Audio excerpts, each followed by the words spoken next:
They RTV app వార్తల్ని క్షణాల్లో చదివే అవకాశం ఉంటుంది. ఒక న్యూస్ పేపర్, ఒక టెలివిజన్ ఛానల్ మీ చేతుల్లో ఎప్పుడూ ఉంటాయి. ఉత్తరాంధ్ర జిల్లాలతో పాటు ఉభయ గోదావరి జిల్లాలు 3,80,000 మంది పాడి రైతుల యొక్క కష్టాన్ని శ్రమని దోచుకున్నటువంటి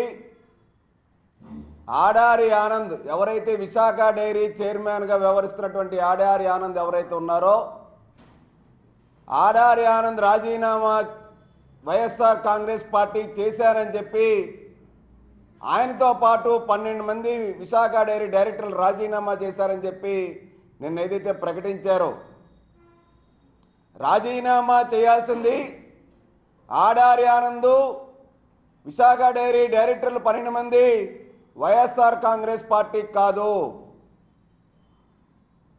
విశాఖ డైరీ చైర్మన్ పదవికి విశాఖ డైరీ డైరెక్టర్ల పదవులకి రాజీనామా చేసి వాళ్ళు చేసినటువంటి అవినీతి అక్రమాల మీద ఏదైతే రాష్ట్ర ప్రభుత్వం సభా సంఘాన్ని ఏర్పాటు చేసిందో సభా సంఘం ముందర వాళ్ళ యొక్క నిజాయితీని వాళ్ళ యొక్క నిజాయితీగా చేసినటువంటి పాలనని నిరూపించుకోవాలని చెప్పి జనసేన పార్టీ చెప్తా ఉంది. కేవలం 2 ఎకరాల ఆసామైనటువంటి ఆడారి కుటుంబం ఈరోజు 2,000 కోట్ల రూపాయల పైగా అధిపతి ఎలాగయ్యాడు? అందుకే పాల సంఘాల యొక్క సొసైటీ ప్రెసిడెంట్లకి బంగారు బిస్కెట్లతో సైతం ఎర చూపి 100 కోట్ల రూపాయలు డైరీ సొమ్ముల్ని కాజేశాడు. 11 మండలాల్లో 3,80,000 మంది పాడి రైతుల కుటుంబాలకి వాళ్ళ కష్టం ఇవాళ విశాఖ డైరీ.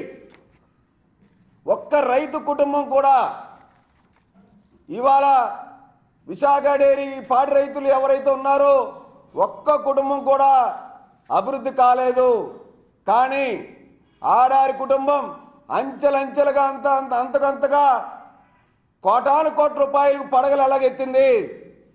ఆడారి ఆనంద్ వాళ్ళ సోదరి పిల్ల రమాకుమారి వారి బంధువులు వాళ్ళ తొత్తులు విశాఖ డైరీలో డైరెక్టర్లుగా ఉండి కోటాను కోట్ల రూపాయలు విశాఖ డైరీ సొమ్ముల్ని కాజేశారని చెప్పి విశాఖ డైరీలో పెద్ద ఎత్తున అవినీతి అక్రమాలు చోటు చేసుకున్నాయని చెప్పి పాల రైతుల సేకరణ ధర ఏదైతే ఆవు పాల ధర 3.5 రూపాయలు నుంచి 4 రూపాయలు తగ్గించారని చెప్పి డైరీ ఉద్యోగస్తులకు అన్యాయం జరుగుతుందని చెప్పి జనసేన పార్టీ ఆధారాలతో వెలుగులో తీసుకొచ్చిన వైనం మీ అందరికీ కూడా తెలుసు.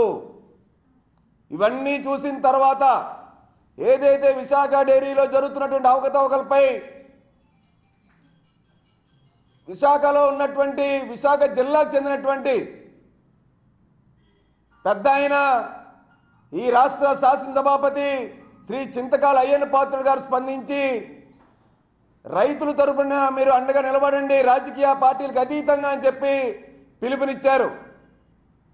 3.5 లక్షల రైతు కుటుంబాలు ఇవాళ అన్యాయం అయిపోతూ ఉన్నాయి. విశాఖ డైరీ సొమ్ముని దారి మళ్లించి దోచుకుంటున్నారు. ఖచ్చితంగా పాడి రైతులకి అండగా నిలబడండి అని చెప్పి స్పీకర్ అయ్యన్న పాత్రుడు గారు పిలుపునివ్వడంతో పాటు శాసనసభాపతిగా నిండు శాసనసభలో రాష్ట్ర ముఖ్యమంత్రి చంద్రబాబు నాయుడు గారు, రాష్ట్ర ఉప ముఖ్యమంత్రి పవన్ కళ్యాణ్ గారు సారథ్యంలో స్పీకర్ అయ్యన్న పాత్రుడు గారు సభా సంఘాన్ని ఏర్పాటు చేశారు. సభా సంఘం అధ్యక్షత వహిస్తున్నటువంటి జ్యోతుల్ నెహ్రూ గారు శాసనసభ్యులందరూ విశాఖ డైరీని సందర్శించిన మొట్టమొదటి రోజు నాడు వాళ్ళ దృష్టిలో ఉన్నటువంటి ఆ రోజుకున్న వాస్తవాలు చూసి అక్కడ జరిగినటువంటి అన్యాయం అక్రమాలు వాళ్ళు స్వయంగా చూసిన తర్వాత నివ్వెరపోయి చాలా విషయాలు ఇంకా వెలుగులోకి వస్తున్నాయని చెప్పి స్వయంగా సభా సంఘం చైర్మన్ జ్యోతుల్ నెహ్రూ గారు చెప్పడం అన్నది విశేషం. సభా సంఘం కమిటీ సభ్యులు వస్తే ఆడారి ఆనంద్ ఎక్కడ దాక్కున్నాడు? ఆడారి ఆనంద్ చైర్మన్గా ఎక్కడ పారిపోయాడు? సభా సంఘం అటువంటి ప్రశ్నలకి విశాఖ డైరీ యాజమాన్యం దగ్గర సరైన సమాధానాలు లేవని ఇంకా లోతైన దర్యాప్తు చేయాలంటే, వాళ్ళ యొక్క లెక్కలు వెలికి తీయాలంటే సోషల్ ఆడిట్ జరపాలి, ఆడిట్ టెక్నికల్ టీంని తీసుకురావాలని చెప్పి కూడా జ్యోతుల నెహ్రూ గారు సభా సంఘం చైర్మన్ చెప్పారంటే ఎంత స్థాయిలో విశాఖ డైరీలో అవినీతి జరిగిందో దీన్ని బట్టి అర్థమవుతా ఉంది.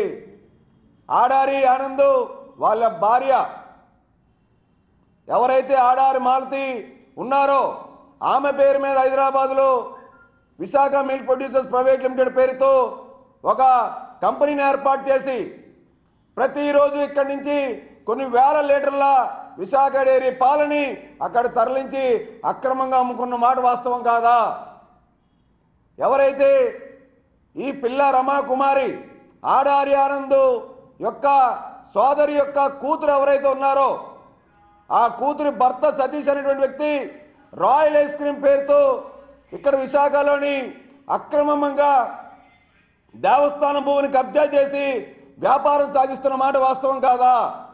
ఇవన్నీ చూసి ఒక హర్షద్ మెహతాలాగా డైరీ సొమ్ముల్ని, డైరీ ఆస్తుల్ని, స్థలాల్ని, ప్రభుత్వ ఆస్తుల్ని కబ్జా చేశారని చెప్పి నాకైతే అనిపిస్తూ ఉంది. నా దృష్టిలో దేశ సైనికుడు దేశద్రోహం చేయడం ఎంత నేరమో, పాల రైతులు కుటుంబాలు ఎవరైతే ఉన్నారో వాళ్ళ కుటుంబాలకి, ఒక రైతులకి ఒక రాజకీయ నాయకుడు మోసం చేయడం కూడా అంతే నేరం అని భావిస్తూ ఉన్నాను.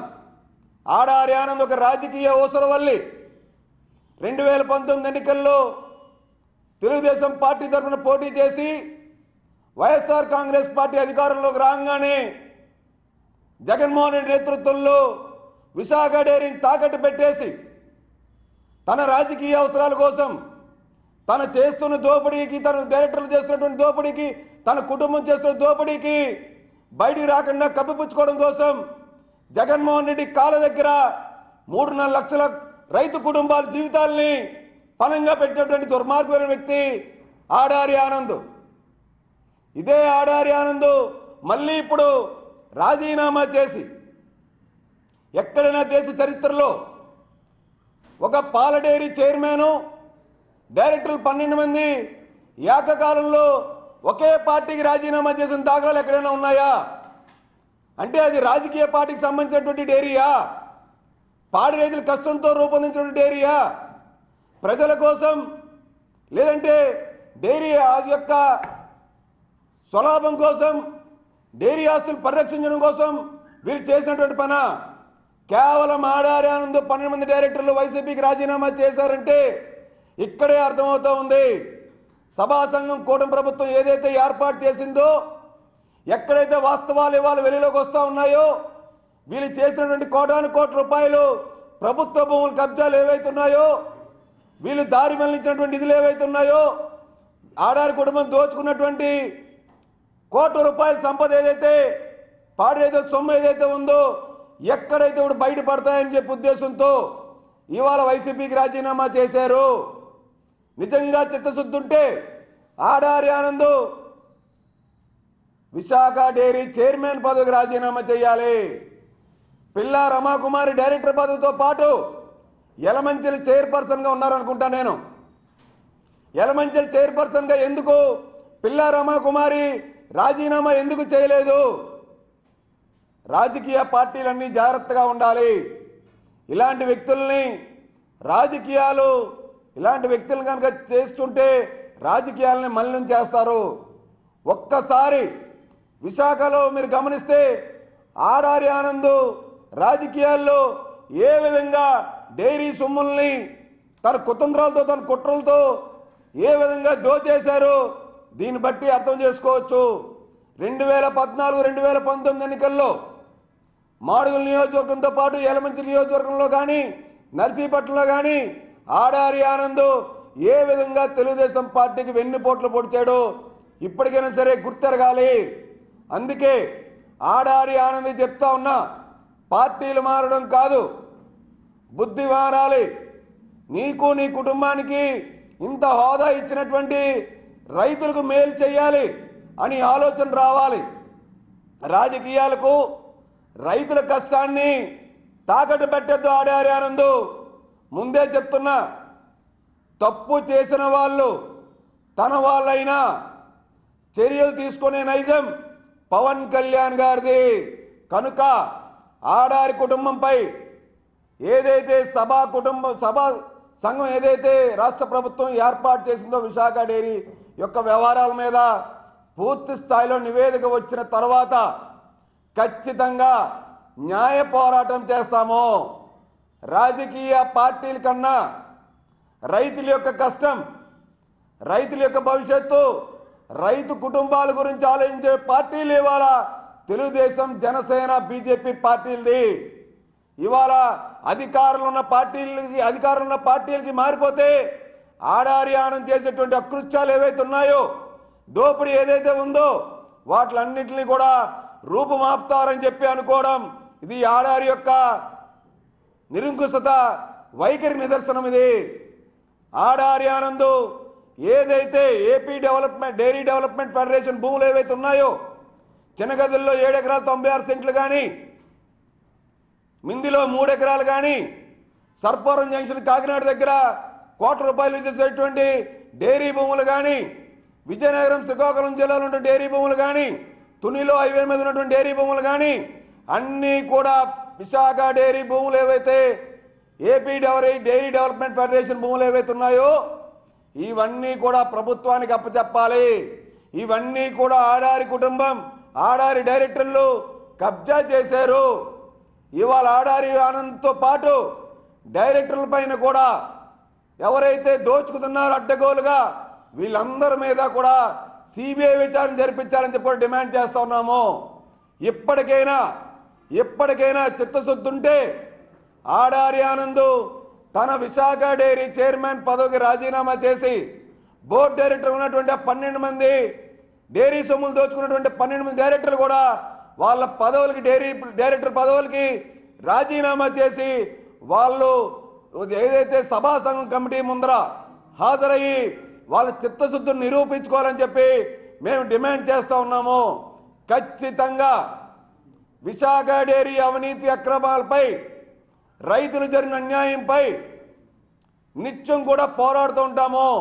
రైతుల పక్షాన ఆవు పాలు ₹3.5 ఇచ్చి ₹4 లీటర్ తగ్గించారని చెప్పి ధర్నాలు చేస్తుంటే, అన్యాయం జరిగిన ధర్నాలు చేస్తూ ఉంటే సాక్షాత్తు శాసనసభ స్పీకర్ గారు అయ్యన్న పాత్రుడు గారు స్పందిస్తే ఇవాళ పాల రైతుల సంఘాలు ఆ నాయకులను పట్టుకొని ఆడారి ఆనంద్ పిఏని పెట్టుకొని ఆ రైతు సంఘాల నాయకుల దగ్గర నుంచి బెదిరించి బలవంతంగా ఎటువంటి అవకతవకలు జరగలేదు, విశాఖ డైరీ యాజమాన్యం అనేటువంటి ఆడారి డైరెక్టర్లు చిత్తశుద్ధితో పనిచేస్తారని చెప్పి బలవంతంగా మీరు లెటర్లు రాయించుకున్నటువంటి దుర్మార్గపు స్థితికి వాళ్ళ ఆడారి ఆనంద్ డైరెక్టర్లు తయారయ్యారన్న మాట వాస్తవం కాదా? అంటే సభా సంఘానికి బలవంతంగా పాల సంఘాల అధ్యక్షుల నుంచి లెటర్లు తీసుకొని మీ లెటర్లు కానీ రాయకపోతే మేము బోనస్లు నిలిపివేస్తామని చెప్పి బెదిరిస్తున్న మాట ఇప్పటికీ కూడా ఆడారి ఆనంద్ డైరెక్టర్లు వాస్తవం కాదా? పాడి రైతులకు అండగా ఉంటాం మేము. పాడి రైతులు జరుగుతున్న అన్యాయాన్ని, ఉద్యోగులు జరుగుతున్న అన్యాయాన్ని, విశాఖ డైరీలో జరుగుతున్నటువంటి అవినీతి అక్రమాలను బయటపెట్టింది జనసేన పార్టీ. దానిపైన స్పందించింది కూటమి ప్రభుత్వం. ఖచ్చితంగా రైతుల పక్షాన కూటమి ప్రభుత్వం ఉంటుంది. చిత్తశుద్ధి నిరూపించుకొని ఆడారి ఆనంద్ పాడి రైతుల కష్టాన్ని ఏదైతే దోచుకున్నాడో దానికి ఖచ్చితంగా మూల్యం చెల్లించక తప్పదని చెప్పి కూడా తెలియజేస్తూ ఇప్పటికైనా ఆడారి ఆనంద్ డైరెక్టర్లు విశాఖ డైరీ చైర్మన్ పదవికి, డైరెక్టర్ పదవికి రాజీనామా చేసి పిల్లా రమణ్ కుమారి ఆడారి సోదరు ఎవరైతే ఉన్నారో యలమంచిలి చైర్పర్సన్ పదవికి రాజీనామా చేసి ప్రభుత్వ ఆస్తులు తిరిగి ప్రభుత్వానికి అప్పచెప్పి వాళ్ళ చిత్తశుద్ధి నిరూపించుకోవాలని చెప్పి డిమాండ్ చేస్తా ఉన్నాము. మరిన్ని వీడియోస్ కోసం ఛానల్ ని సబ్స్క్రైబ్ చేయండి, లేటెస్ట్ అప్డేట్స్ కోసం వాట్సాప్ ఛానల్ ని ఫాలో చేయండి అండ్ లింక్ డిస్క్రిప్షన్ లో ఉంది.